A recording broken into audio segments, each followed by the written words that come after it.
Capítulo 2. Buscar al Señor en secreto. El peligro más grande de la oración persistente y efectiva es el hábito del rendimiento sin pasión. El pastor puritano del siglo XVII, John Preston, capta la esencia de este peligro en las siguientes palabras. Si se lleva a cabo de una manera demasiado formal o habitual, sería mejor que la omitiera completamente, porque el Señor considera sus oraciones cualitativamente, no cuantitativamente. Cuando es una imagen externa, un cadáver de oración donde no hay vida, no hay fervor, Dios no le da importancia. No se engañe, es una mentira muy común. Puede que la conciencia de un hombre estuviera sobre él, si la omitiese por completo. Por lo tanto, cuando hace algo, su corazón se satisface y así empeora cada vez más. Por consiguiente, considere que el cumplir con el deber no es lo que el Señor hace caso, sino que le pide que se haga tal manera que se pueda lograr el fin y efectúe aquello por lo que usted ora. Si un hombre envía a su sirviente a ir a un sitio, no es el hecho de que vaya de aquí allá lo que le importa, sino que lleve a cabo su tarea. Así es con todas las demás obras. A él no le interesa la formalidad del rendimiento, sino que se haga lo requerido de tal manera que pueda serle útil. Si usted envía a un sirviente a que haga una fogata y él va y reúne madera verde y pone carbón por abajo, eso no es hacer una fogata. Él debe conseguir madera seca y soplarla hasta que arda y sea adecuada para su uso. De modo que cuando su corazón no es adecuado, cuando parece madera verde y usted llega para calentarlo y encenderlo por medio de la oración a Dios, puede ser que cumpla con ese deber y salga con el corazón tan frío y destemplado como estaba antes. Amado mío, esto es cumplir con el deber de El deber se lleva a cabo con eficiencia cuando su corazón es estimulado por él y se aparta a un mejor ritmo y temperamento en el que se tenía antes. Si usted halla lujuria, su tarea allí es resolverlo por medio de la oración para razonar sobre el asunto, para objetar delante del Señor y no ceder hasta poner todo en orden en su alma, hasta perfeccionar su corazón a través de Dios. Y si usted encuentra que su corazón se aferra demasiado al mundo, debe dejarlo y apartarse de eso. Si nota que está sin vida, sin ganas e indispuesto, debe elevar su alma al Señor y no ceder hasta que se avive. Esto es llevar a cabo el deber de una manera aceptable al Señor. De otro modo, es un rendimiento hipócrita, puesto que el hombre no está dispuesto a dejar el deber ni a efectuarlo fervorosamente y de manera viva y celosa. Aquel que lo omite es una persona profana, y el que lo hace celosamente y a propósito es un hombre santo. Pero el hipócrita se halla en medio de ambos, hace algo pero no a conciencia. Y por lo tanto, si se da cuenta de que ha hecho este deber descuidadamente de un día al otro, negligentemente y superficialmente, sepa que eso es un rendimiento hipócrita. Por consiguiente, cuando pasamos mucho tiempo exhortándolo a que constantemente haga ese deber, recuerde que aún lo tiene que hacer de una manera tal que haga calor y vida, para que pueda ser aceptable a Dios. Desgraciadamente, todos los creyentes se pueden relacionar hasta cierto punto con las palabras acusadoras de Preston. No hay nada tan sagrado que Satanás no invada. De hecho, cuanto más sagrado sea algo, más deseo tiene de profanarlo. Sin duda, hay pocas cosas que le agradan más que ponerse entre los creyentes y su Señor durante la intimidad sagrada de la oración. El pecado nos seguirá hasta la misma presencia de Dios, y no hay pecado más poderoso o destructivo que el orgullo. En esos momentos en que venimos delante del Señor en adoración y pureza de corazón, podríamos ser tentados a adorarnos a nosotros mismos. Martin Lloyd-Jones escribe: tendemos a considerar al pecado como lo vemos en la inmundicia y bajeza de la vida. Vemos a un pobre borracho y decimos, ahí está el pecado. Pero esa no es la esencia del pecado. Para tener una imagen y conocimiento real del pecado, usted debe mirar a algún santo. Un hombre extraordinariamente dedicado y devoto. Mirar lo que está de rodillas en la propia presencia de Dios. Aún allí se encuentra el ego y la tentación. Es que él piense en sí mismo. pensar con agrado y placer acerca de sí mismo y estar realmente adorándose en lugar de adorar a Dios, esa es la verdadera imagen del pecado y no la otra. La otra es pecado, por supuesto, pero ahí no lo ve en su máxima expresión, no lo ve en su esencia. No para ponerlo de otro modo, o para ponerlo de otro modo, si usted quiere entender algo de la naturaleza de Satanás y actividades, no vaya a la escoria o la bajeza de la vida. Si realmente quiere conocer algo de Satanás, vaya a ese desierto en el que nuestro Señor pasó 40 días y 40 noches. Esa es la verdadera imagen de Satanás, en la cual usted lo ve tentando al propio Hijo de Dios. El pecado nos concede a tomar atajos en todas las disciplinas cristianas, y cuando sucumbimos a su tentación con suficiente frecuencia, la hipocresía se convierte en el modelo de nuestra vida sin que nos demos cuenta. Puesto que la hipocresía es un peligro tan sutil y destructivo para la vida cristiana, nuestro Señor fue rápido en condenar a sus muchos partidarios. Durante su vida terrenal, el grupo más culpable de ello fue el constituido por los líderes judíos religiosos, de los que normalmente se esperaría que fueran sus seguidores más grandes. Fueron sus peores enemigos. Esto fue porque sus palabras y obras justas condenaron sus propias prácticas injustas. Para proteger a sus seguidores de la mala influencia, Jesús dijo: guardaos de la levadura de los fariseos, que es la hipocresía. Lucas 12:1. Los fariseos, por medio de su tradición rabínica, habían tenido éxito en corromper y pervertir todas las cosas buenas que Dios les había enseñado a la nación de Israel, incluyendo su práctica de la oración. Ninguna religión jamás había tenido un estándar y prioridad más elevados para la oración que el judaísmo. Como pueblo escogido de Dios, los judíos fueron los receptores de la palabra escrita, la cual les ha sido confiada. Romanos 3:2. Ningún otro pueblo, como raza o nación, ha sido tan favorecida por Dios o tenido tal comunicación con Él. La perspectiva judía sobre la oración. Los judíos del Antiguo Testamento deseaban orar porque creían que Dios quería que se acercaran a Él. No temían a Dios de tal manera en que los paganos temían a sus dioses. De hecho, los rabinos decían que el santo anhelaba sus oraciones de los justos. Sin lugar a dudas, ellos sacaron esa verdad del Salmo 145:18, el cual dice: cercano está el Señor a todos los que le invocan. Y Salmos 91:15. Ningún judío de verdad con un espíritu correcto jamás dudó de la prioridad que Dios le asignó a la oración. Los rabinos creyeron correctamente que la oración no era solamente comunicación con Dios, sino también una arma poderosa que liberaba su poder, la esencia de su entendimiento. La palabra de Dios dice claramente que Dios quiere escuchar las oraciones de la gente. Salmo 65:2 dice: tú oyes la oración, a ti acudirá todo ser. El Midrash, un comentario judío de partes del Antiguo Testamento, dice lo siguiente acerca del Salmo 65:2. Un hombre mortal no puede comprender la conversación de dos personas hablando al mismo tiempo, pero no sucede así con Dios. Todos oran delante de Él y Él entiende y recibe todas sus oraciones. Rabat 21:4. Dos hombres se pueden cansar de escuchar a la gente, pero los oídos de Dios nunca se cansan y nunca se cansa de las oraciones de los hombres. Los maestros judíos avanzaron un poco más, enseñando a la gente a orar constantemente y evitar el hábito de orar solo cuando estaban desesperados. El Talmud, la codificación de las tradiciones rabínicas, dice: honra al médico antes que necesites de él. El santo dice: así como es mi función hacer que la lluvia y el rocío caigan y hacer que las plantas crezcan para el sustento del hombre, así estás destinado a orar delante de mí y a alabarme según mis obras. Tú no dirás: soy próspero, porque para qué voy a orar, pero cuando me suceda una desgracia, entonces vendré y te suplicaré. Sanedrín 44b. Esa es la perspectiva correcta. La oración no se debe usar solo para llamadas de emergencia, debe ser una conversación ininterrumpida, cimentada en una base de comunión con Dios viva y amorosa. Los elementos de sus oraciones.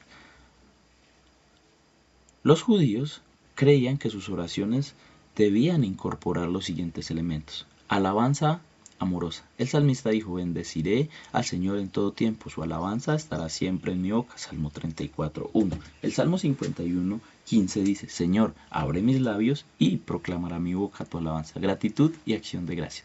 Jonás dijo: pero yo te ofreceré sacrificio con voz de alabanza. Jonás 2:9. En una relación con el Dios de los recursos celestiales siempre habrá algo por lo cual agradecerle. Reverencia. Los santos del Antiguo Testamento no se apresuraban con ligereza para estar en la presencia del Señor tratándolo como si fuera un hombre. Ellos lo veían con reverencia, reconociendo que cuando oraban estaban frente a frente con el Dios Todopoderoso. El profeta Isaías tuvo una visión del Señor en la que estaba sentado sobre un trono alto y sublime, y el borde de sus vestiduras llenaba el templo. Isaías 6:1. Su respuesta fue: ay de mí, porque soy muerto. Porque siendo un hombre de labios impuros y habitando en medio de un pueblo de labios impuros, mis ojos han visto al Rey, al Señor de los ejércitos. Versículo 5. Obediencia paciente.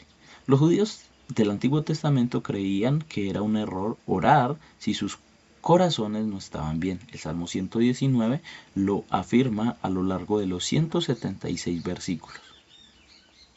Un verdadero judío no tenía reservas. Él se acerca a Dios con un espíritu de obediencia, deseando agradarlo. Confesión.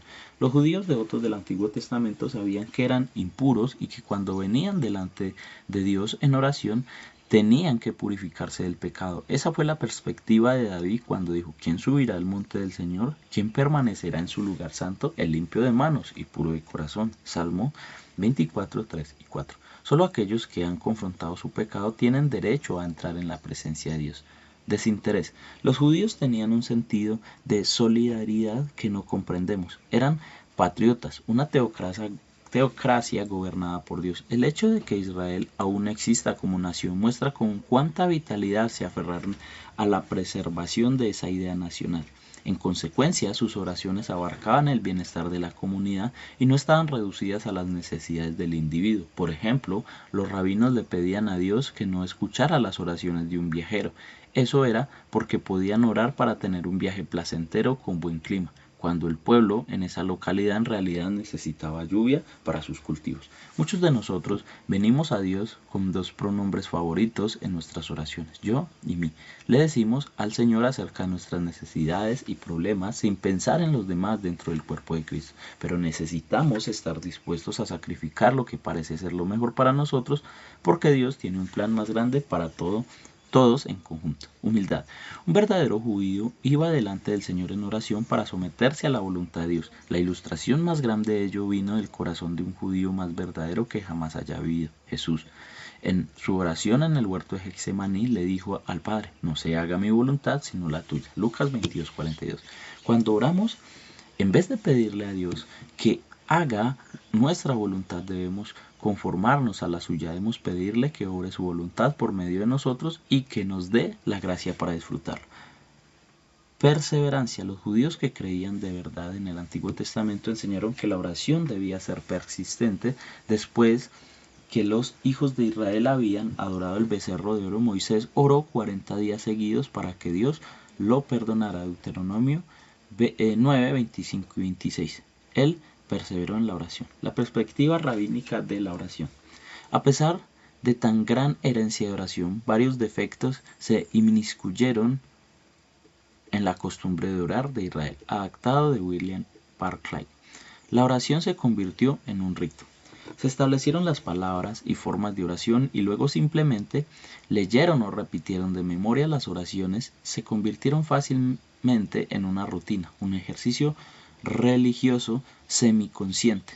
Se podían recitar sin que el individuo participara mental o apasionadamente. Las oraciones rituales más comunes fueron la Shema, una composición de frases escogidas de Deuteronomio 6, 4 al 9, 11, 13 al 21 y Números 15, 37 al 41, y el Shemoneh Esrei, los 18, el cual incorporaba 18 oraciones para diversas ocasiones. Ambas debían ofrecerse todos los días, sin importar dónde estaba la gente o qué estaban haciendo. Los judíos fieles oraban todas las 18 oraciones del Shemoneh Esrei cada mañana, tarde y noche. 3 actitudes básicas caracterizaban a la gente que ofrecía oraciones rituales formalizadas. Aquellos judíos que tenían corazón sincero usaban el tiempo de oración para adorar y glorificar a Dios. Otros recitaban las palabras entre dientes de manera indiferente y superficial con la mayor rapidez posible. Otros, como los escribas y los fariseos, recitaban meticulosamente las oraciones, asegurándose de articular cada palabra y sílaba perfectamente. Oraciones recetadas. Los judíos desarrollaron oraciones para todo asunto y ocasión, incluyendo la luz, la oscuridad, fuego, lluvia, luna nueva, viajes, buenas noticias y malas noticias. Estoy seguro de que su intención original fue traer cada aspecto de sus vidas a la presencia de Dios, pero socavaron esa noble meta segmentando las oraciones. Al limitar las oraciones a horas y ocasiones específicas, los judíos convirtieron a la oración en un hábito que se enfocaba en un tema o situación recitada. No es un deseo o necesidad genuina. A pesar de eso, algunos judíos fieles como Daniel 6:10, usaron esos momentos como recordatorios para acercarse a Dios con sinceridad y pureza de corazón. Oraciones largas.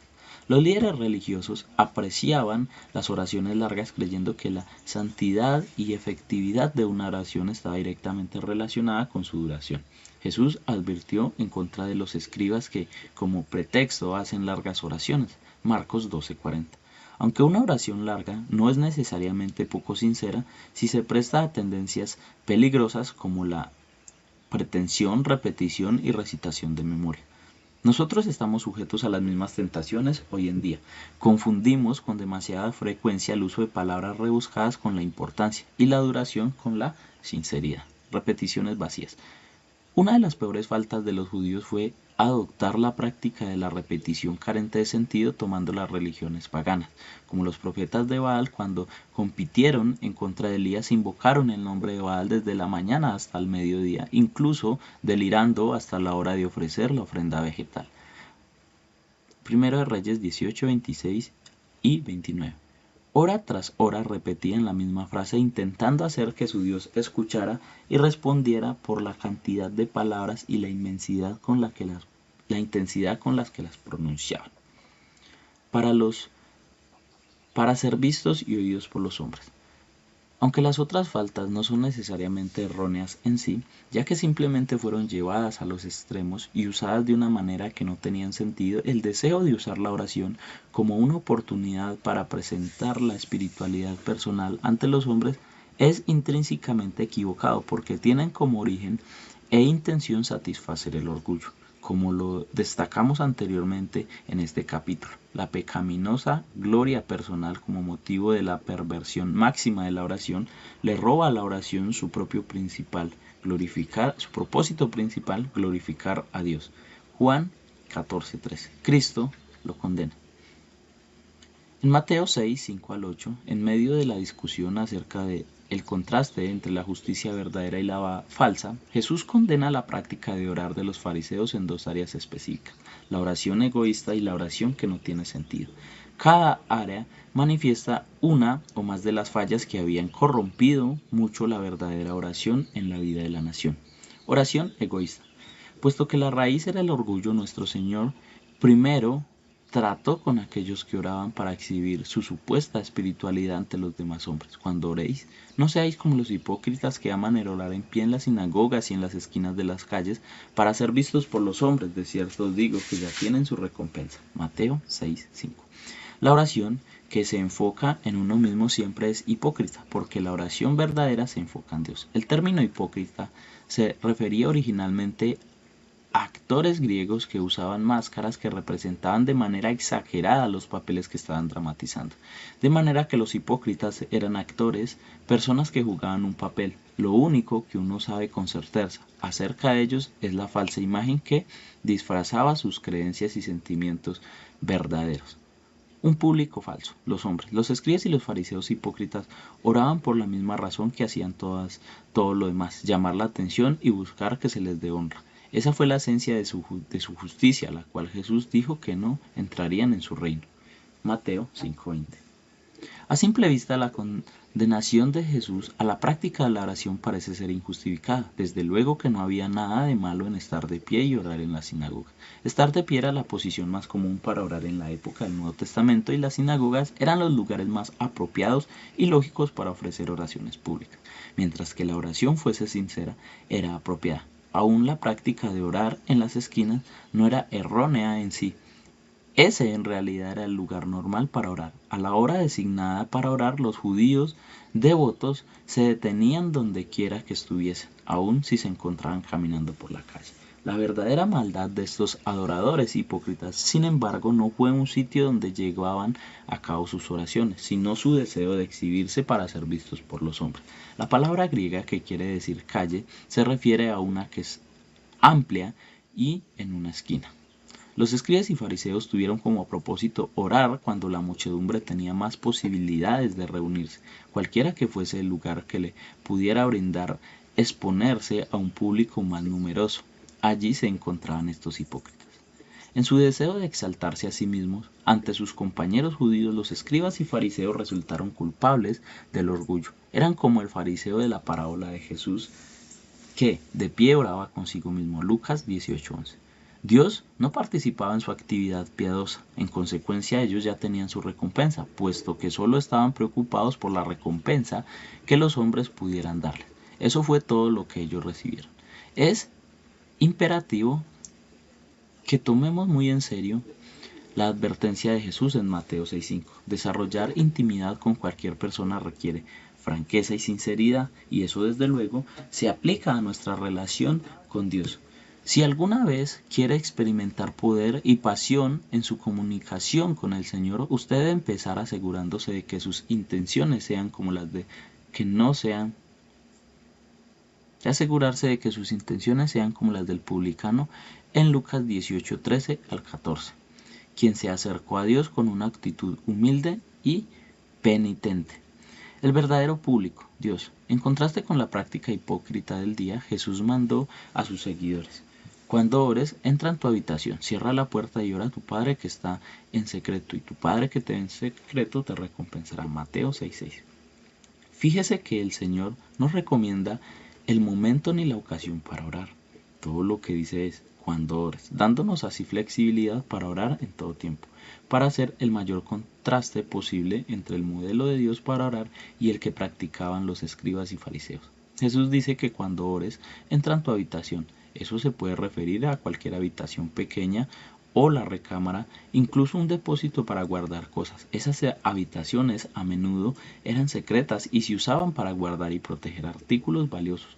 Pero el lugar para orar no fue lo que Jesús quiso enfatizar aquí, sino la actitud. Si al verdadero adorador le parecía necesario, buscaría el lugar privado más aislado disponible para evitar la tentación de exhibirse. Cuando llegara a dicho sitio, debía cerrar la puerta para evitar toda distracción y para que pudiera concentrarse en Dios y dirigirse a Él y solo a Él. Nunca olvidaré un día cuando mi hijo mayor, Mateo, tenía solo 5 años de edad. Yo estaba caminando por el pasillo de nuestra casa cuando oí su voz salir de nuestra habitación. No podía distinguir lo que estaba diciendo, así que me puse justo fuera del cuarto. No había nadie en la habitación con él. Estaba echado en nuestra cama orando. Tenía algo en su corazón que quería decirle a Dios, así que se fue a una habitación a solas y oró. No le importaba que nadie lo pudiera ver porque no estaba hablando con un público, estaba hablando sinceramente con Dios. La mayor parte de nuestra costumbre de orar debía llevarse a cabo literalmente en secreto. Jesús con regularidad dejaba a sus discípulos para poder encontrar un lugar y así entrar a solas en oración. Nuestra familia y amigos pueden a veces darse cuenta de que estamos orando, pero lo decimos es para Dios, no para ellos. Por supuesto, hay ocasiones cuando la oración pública también edifica a aquellos que escuchan, porque representa sus sentimientos y necesidades, pero aún esas oraciones transmiten cierta intimidad, porque Dios es el centro de las peticiones. Cuando el corazón de una persona está bien y se concentra en Dios, la oración pública hará de manera profunda guardar silencio en la presencia de Dios, convirtiéndola igual en intención a una oración ofrecida en el lugar más privado posible. Cuando oramos con la actitud correcta, nuestro Padre que está Nuestro Padre que ve en secreto nos recompensará. Versículo 6. El secreto más importante que ve no son las palabras que decimos en la privacidad de nuestra habitación, sino los pensamientos que tenemos en la privacidad de nuestro corazón. Esos son los secretos que más le preocupan. Y cuando ve que Él es el centro verdadero de nuestras oraciones, recibiremos la recompensa que solo Él nos puede dar. Jesús no nos dice cuál será esa recompensa, pero sabemos que Dios es fiel e infaliblemente bendecirá a aquellos que vienen a Él con sinceridad y humildad. Las oraciones hipócritas de los escribas y fariseos se ofrecían no solo en un mal espíritu, sino también con palabras carentes de sentido. No tenían sustancia ni contenido significativo para ser aceptables a Dios. Las oraciones deben ser expresiones genuinas de adoración y de solicitudes y pedidos sinceros. Contenido falso, repetición vana. La práctica del uso de repeticiones carentes de sentido fue común en muchas religiones paganas de la época de Jesús, tal como lo es en muchas religiones en la actualidad. Por consiguiente, su advertencia fue clara, y al orar, no uses vanas repeticiones como los gentiles que piensan que serán oídos por su palabrería. Mateo 6, 7. La frase usar vanas repeticiones es la traducción del texto original de una palabra que se refiere a la conversación ociosa y desconsiderada. Los judíos adquirieron una práctica de los gentiles quienes creían que el valor de la oración era mayormente una cuestión de cantidad, suponiendo que serían oídos por su palabrería. Ellos creían que sus deidades primero tenían que ser estimuladas, luego engatusadas, intimidadas y finalmente importunadas hasta que escucharan y respondieran. La oración fue para los gentiles simplemente una cuestión relacionada con la ceremonia religiosa y se convirtió en lo mismo para los judíos, puesto que no se requiere esfuerzo en este tipo de oraciones. Aquellos que seguían esa práctica podían ser totalmente indiferentes al contenido de la oración, pero lo que es peor, ellos eran indiferentes a la comunión verdadera con Dios. Cada uno de nosotros haría bien en oír la advertencia del Señor aquí. Todos hemos sido culpables de repetir las mismas oraciones, comida tras comida, reunión tras reunión, pensando poco o nada en Dios o lo que estamos diciendo. La oración que se hace sin pensar y en forma distanciada es ofensiva a Dios y debía ser ofensiva para nosotros también. Permítame añadir una calificación. No obstante, Jesús no está prohibiendo la repetición de peticiones genuinas. En el primer capítulo vimos esos versículos que declaran el valor de la oración persistente. La repetición honesta, propiamente motivada de necesidades o alabanzas no está mal, pero la recitación indiferente y mecánica de frases y palabras que suenan espirituales o de fórmulas mágicas sí lo es. El verdadero contenido, peticiones sinceras. En contraste con aquellos que usan vanas repeticiones, Jesús dice, no os hagáis semejantes a ellos, porque vuestro Padre sabe de qué cosas tenéis necesidad antes de que vosotros las pidáis. Mateo 6:8. El propósito de Dios para la oración no es que nosotros le informemos o persuadamos para que conteste nuestras necesidades, sino abrir líneas de comunicación sincera y continua. La oración, más que todo, es compartir las necesidades, cargas y deseos profundos de nuestro corazón con un Dios que se interesa por ello. Él quiere escucharnos y tener comunión con nosotros, más de lo que podíamos querer hacerlo con Él, porque su amor por nosotros es mucho más grande que nuestro amor por Él. ¿Cómo debería responder a estas palabras importantes de nuestro Señor? Si alguna vez quiere conocer el poder y la pasión de su práctica de orar, necesitará orar con un corazón devoto, con un motivo para buscarlo solo la gloria de Dios. También necesitará orar con un corazón humilde buscando solo la atención de Dios, no la de los hombres. Finalmente, necesitará orar con un corazón confiado, sabiendo muy bien que Dios ya sabe lo que usted necesita. Si usted se dirige a Dios de esa manera, Él lo recompensará de maneras que nunca se podría imaginar y aprenderá el valor de estar a solas con Dios.